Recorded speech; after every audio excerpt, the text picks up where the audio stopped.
Tonight on CTV News at 5. You know, it's very painful for us to see the destruction and the human loss. Watching and worrying, Lebanese Canadians feel the impact of war here at home. I wanted to be able to go to Boston and wear a shirt that says, I'm following in the footsteps of Johnny Miles. And major milestone, it's been almost 100 years since Johnny Miles put Sydney Mines on the marathon map. A few clouds with some fog developing in the region tonight. Another very mild March day tomorrow. Live from the Maritimes News Center, this is CTV News at 5. Good evening and welcome to CTV News at 5. I'm Maria Panopalis. Thank you for joining us. First at 5 tonight, close to home. 10 days into the war, and the ripple effects have reached far beyond Iran and Israel. Lebanon's health minister says nearly 400 people have been killed by Israeli strikes since the conflict began. As CTV's Vanessa Wright reports, Maritimers with ties to the country are gripped with fear and worry for their homeland and their loved ones in the Middle East. Vanessa. Hi, Maria. It is truly a terrifying situation. As you know, the Lebanese community is part of the fabric of the Maritimes. Their presence is certainly felt here in Halifax, and though they are thousands of miles away, they are truly being rocked by this deadly war. Israeli strikes pounding Lebanon, leaving communities unrecognizable. As thousands flee their homes and seek shelter, those with ties to the country watch and worry. You know, it's very painful for us to see the destruction and the human loss. And, you know, it's like a deja vu for us. The Halifax Council of Lebanon, Wadia Faris, says people in the Lebanese community are connected in more ways than one and doing their best to stay in touch with loved ones back home. The displacement of people has affected everybody because there are a lot more than it was before. Some of the families are more concerned than others. But he says the community in Nova Scotia has support. We are very strong. We support each other. We reach out to each other and making sure that we can help anyone needs some help, needs assistance. The unfortunate thing, we've been used to these situations. So, you know, they say we are, Lebanese people are resilient. And yes, we are resilient. And however, I'm going to be honest with you, there is a limit for endurance.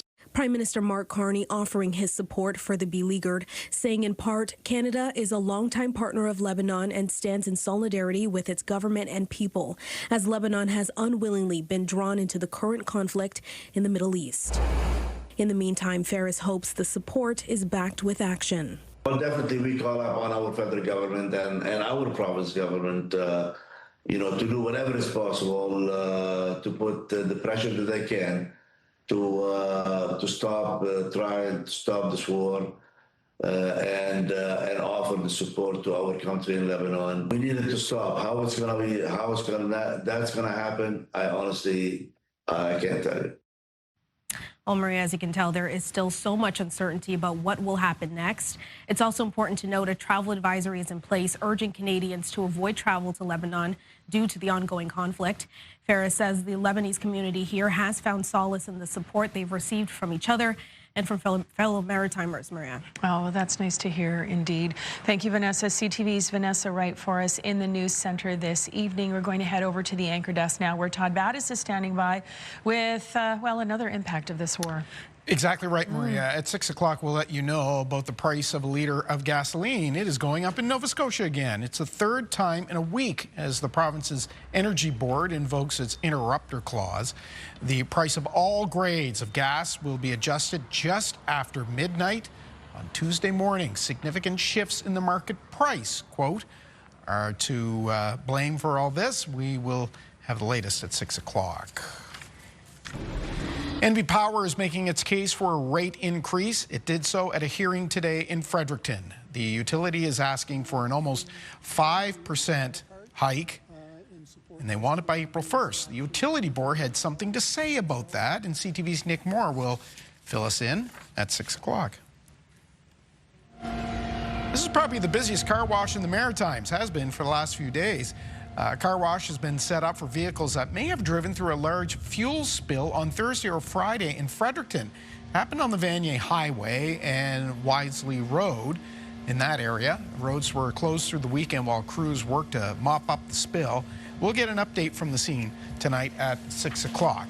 Our first look at the forecast for this Monday, and look at that. We've got yellows and oranges on the map. We have not seen that for some time, Galen Mitchell. Yeah, it means some milder temperatures reported in parts of the Maritimes today. That's right. So after a weekend that did see some rain, drizzle, and fog and a fair amount of snow melt, today the sun was out, and where it was out, temperatures really warmed up, and we had a lot of high temperatures for parts of the Maritimes that made it up towards the low to mid-teens. Some of the warmer areas right around the southwestern corner of New Brunswick, but especially in the Annapolis Valley of Nova Scotia.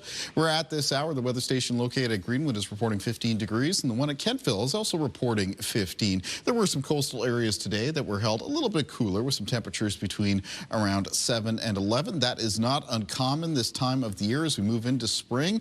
It's the season where our sea breezes are sort of the most active. So anytime the wind is coming in off those ocean waters, it cools those direct coastal areas. Here's a look at the winds. And right now they're out of the south and southwest. There's certainly a bit on the breezy side. They're being sustained between 15 and 30 kilometers per hour.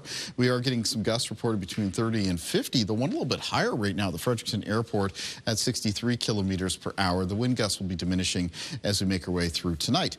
Over on radar and satellite, there'll be a few clouds around tonight. There'll also be some fog patches developing. And then later this week, Wednesday into Thursday, it's an icy mix of weather on its way in. I will talk more about that when I'm back a little bit later on. Maria.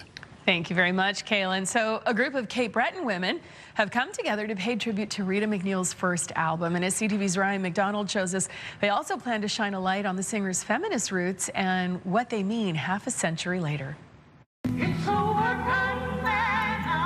Not everyone knows it, but the woman many fondly remember for singing Working Man was actually a feminist.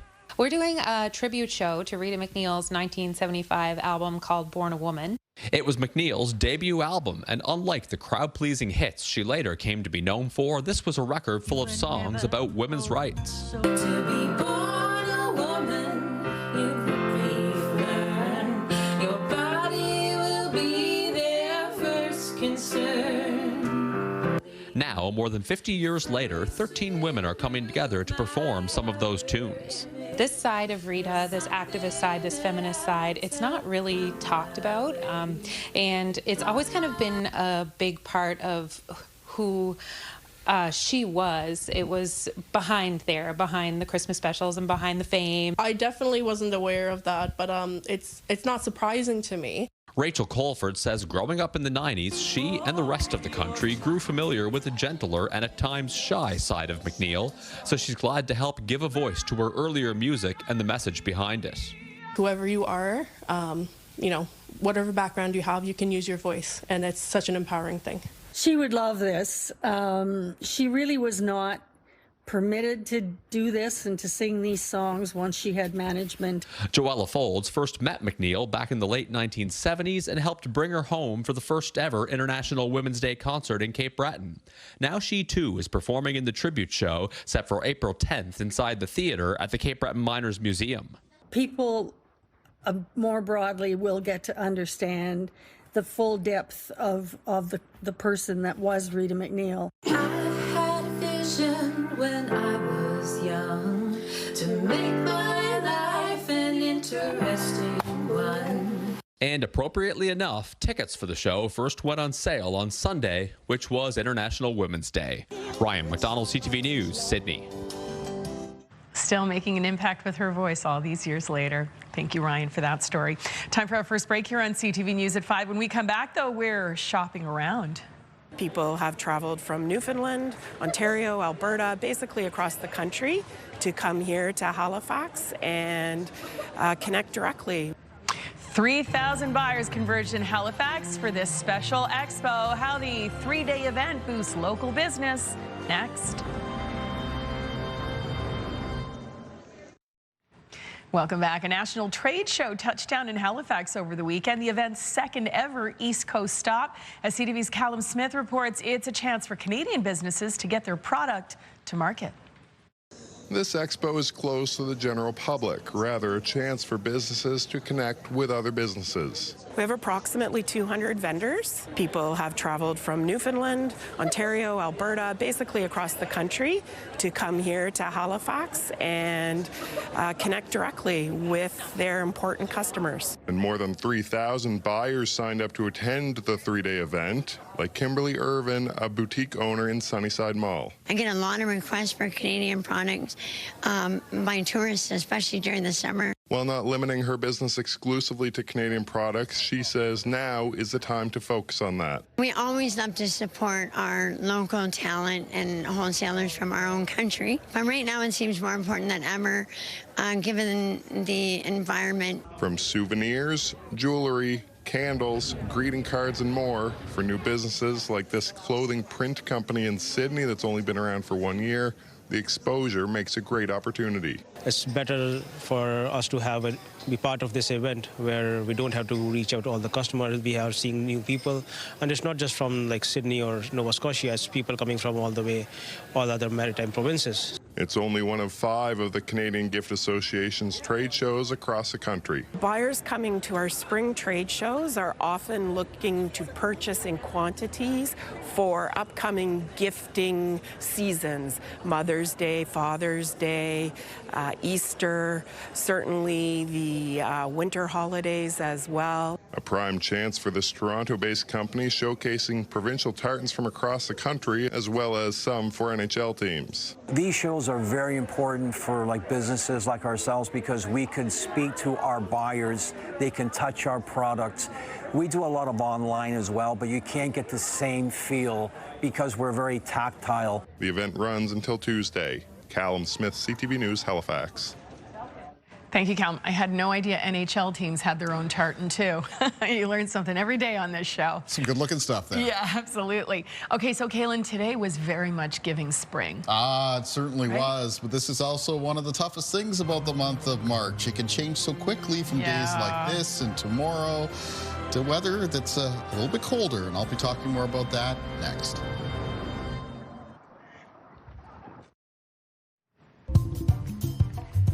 We want to give you a chance to team up with the Halifax Thunderbirds. You could win 4 tickets to the Thunderbirds home game on April 4th against the Rochester Nighthawks. You'll also win the chance to watch the pregame warm-up from the penalty box, a night at the Halifax Marriott Harbourfront, and a $100 gift card to the Harbour Stone Poorhouse. To enter, head to ctvatlantic.ca. Your Morning Atlantic will announce the winner on Friday, March 20th. And you can learn more about this fabulous contest on Your Morning all this week. Good luck, everybody. Kaylin Mitchell joins us now. And Kaylin, I have to tell you, I was running some errands on my lunch break today, and I had my winter coat on, and I was definitely overdressed. Yeah, this can sometimes be the season of the lost jacket, because first thing in the morning, it's still a little bit cool. You put on a jacket, but in the afternoon, if the sun is shining through and the temperatures are rising in some cases into the double digits, you take that jacket off and you might accidentally leave it somewhere. Taking a look out here at the scene for Fredericton, and you can see that the melt was actually on this past weekend and into today for Fredericton. They've got another very mild March day ahead of them for tomorrow. We'll be taking a look at the high temperatures in a moment. But as we take a look at our weather systems map, I also want to talk about the next weather system. It's going to be bringing us a change in the middle part of this week. So barometric pressure right now, it's about middle of the road, not too low, not too high, but we do have a slow-moving low pressure system in a series of weather fronts off to the west of us. It's going to be making its way through southern Ontario and then up through southern areas of Quebec and then into the Maritime region Wednesday into Thursday. Before that front arrives, Tuesday night, temperatures in the Maritimes are going to be getting a little bit colder in a northeast wind. Some temperatures back down to and below the freezing mark. So when this weather system arrives and brings precipitation with it, Wednesday into Thursday for the region, in some cases it's going to be a snowy, icy mix, especially for parts of New Brunswick and even some areas of Prince Edward Island. More on that in the special weather statements that have been issued in a moment. Currently, though, on radar for this evening, not a lot is showing up. There is a low chance of a couple of showers passing through the north of New Brunswick. Otherwise, as we move through tonight, there's a few clouds around, and there'll be some fog patches developing. Now, fog will likely be become a little bit thicker, a little bit more widespread for some coastal areas, including the Bay of Fundy coastline in New Brunswick and parts of the Atlantic coastline of Nova Scotia, because the southwest wind tonight is going to be a little bit more onshore for those areas. So first thing tomorrow morning, if you're driving in around those coastal locations, just be aware that visibility could be down in some areas because of the presence of that fog. Now, the fog will be dissipating and retreating to or just off the coastline as we make our way into Tuesday afternoon. And aside from a few areas of the coast where there's maybe a little bit of cloud or a little bit of fog lingering, there should be a fair amount of sunshine. Where the sunshine shines through for tomorrow, temperatures are going to be mild to warm. Here's a look at the wind forecast for tonight. So winds mostly remaining out of the south and southwest. The wind gusts that are around for this evening will be diminishing as we make our way towards and after midnight. And the winds for Tuesday will still out of the southwest are going to be lighter than they were today, mostly sustained between 10 and 20 kilometers per hour. Low temperatures in the forecast for tonight around the Maritimes will be mostly falling to around the low to mid single digits. But here's a look at the high temperatures in the forecast for Tuesday. And you can see, aside from a few parts of the north of New Brunswick and a few coastal areas, a lot of high temperatures tomorrow will be getting up towards the low to mid teens. We had a few communities that touched on 15 degrees today. I expect that there will be more communities in the Maritimes that touch up around that temperature for tomorrow. The north of New Brunswick, some temperatures there between 6 and 10 degrees. A few parts of the coastline, including in New Brunswick, Prince Edward Island, Nova Scotia, with some high temperatures between 8 and 12. Taking a look at the forecast for Wednesday, though, this is when we start to see some changes. As that slow-moving weather system begins to arrive from the west, there will be a mixture of snow, ice pellets, and freezing rain that develops for areas of New Brunswick throughout the day. Some of that icy mix could even reach Prince Edward Island and parts of the north and east of Nova Scotia late in the day on Wednesday. We have some special weather statements that have been issued, including one for the north of New Brunswick, where potentially Wednesday afternoon to Thursday afternoon, there could be 15 to 25 centimeters of snow and ice pellets with some freezing rain mixed in.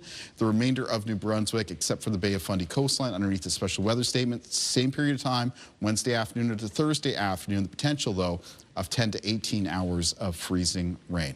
Let's take a look at our weather watcher for tonight. And tonight's weather watcher is coming in from Addie Harris from Hebron, New Brunswick, and Mount Hebron, New Brunswick. Addie has sent us a drawing sporting a bit of a frown, as it is a rainy day. On the plus side, Addie, think how good that rain will be for those beautiful flowers. Thank you and great job. Weather watchers can come into CTV Weather Watchers, P.O. Box 1653, Halifax, Nova Scotia, B3J2Z4, or email kaylin.mitchell@bellmedia.ca. Maria.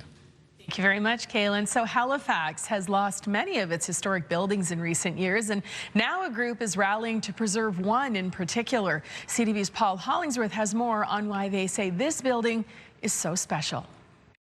The old Halifax Memorial Library serves as a lasting tribute to those who fought in previous wars. It is a living cenotaph. The library first opened in 1951, honoring those who served in the First and Second World Wars and Korea. It closed 12 years ago, and William Breckenridge is now fighting to save what he calls a heritage treasure. I want adaptive reuse of the building, and I think it's totally doable. Breckenridge says the building and Winston Churchill statue offer a commanding presence in a city known for its historic properties. It has that kind of classical Art Deco architecture to it, and it was angled where we're standing so that you could see it at that and really admire it as you're coming up and down Spring Garden Road. Historian David Jones says this is also hollowed ground, with graves dating back more than 250 years. So we're standing right now on a burial ground. It's the old cemetery of the poorhouse, or the workhouse of Halifax, and there are thousands of people buried here. A petition has been launched to keep the building and leave the park untouched. Breckenridge believes Halifax's rich military traditions underscore the historic reasons why this entire property should continue to serve as a monument. I would rate it as the second most important civic building next to City Hall. According to the city, public consultation will take place in the coming weeks, with ideas submitted on future uses of this property. A final decision is expected later this year. Paul Hollingsworth, CTV News, Halifax. Thank you, Paul. Time for our final break here on CTV News at 5. When we come back, though, we're on track to bring you this story.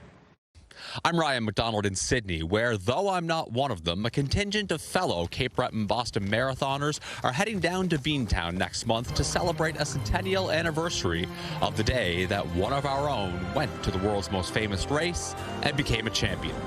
That story is coming up.